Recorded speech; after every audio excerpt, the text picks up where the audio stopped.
Kicking off the list is Mr. Fizz, the soda industry tycoon who weaponized soft drinks.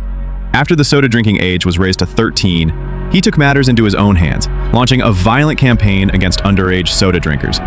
He kidnapped kids, trapped them in giant soda bottles, and nearly drowned number 4 in carbonated pop. His soda factory was a death trap of sugar missiles, carbonation cannons, and bubble-powered torture. All in the name of law and order, Mr. Fizz made childhood thirst a crime.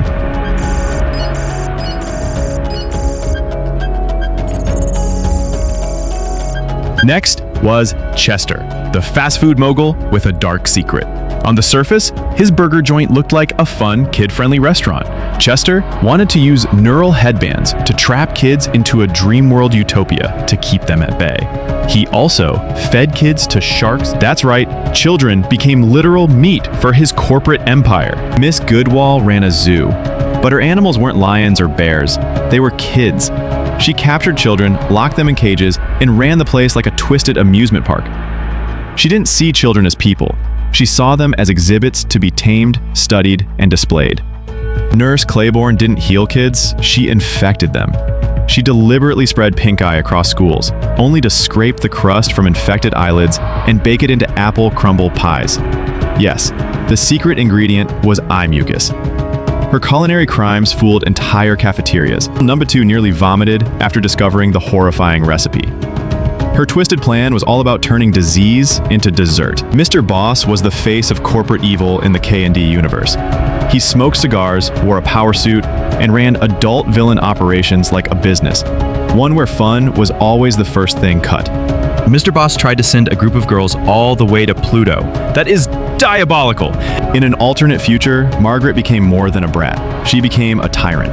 As Madam Margaret, she ruled the world with glitter, control rays, and absolute authority.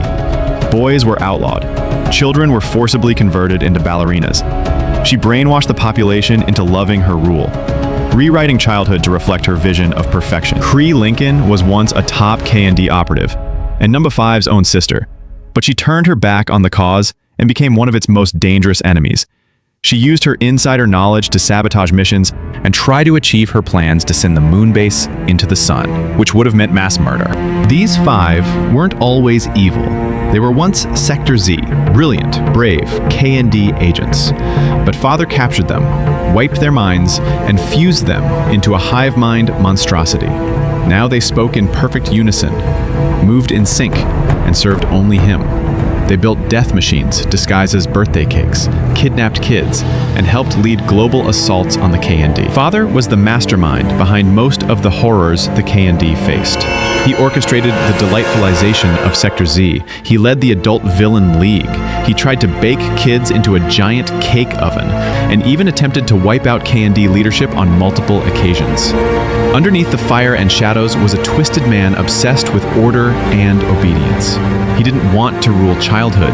He wanted to erase it entirely. And behind that darkness, a legacy even worse.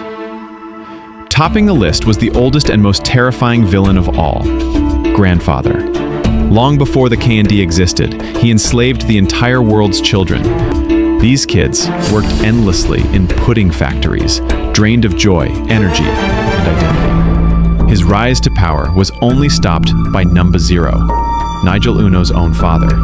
But when Grandfather returned, it took every resource and sacrifice the KND had to put him down again. He wasn't just a villain, he was a global plague, a monster who believed that children existed only to be aged, broken, and controlled.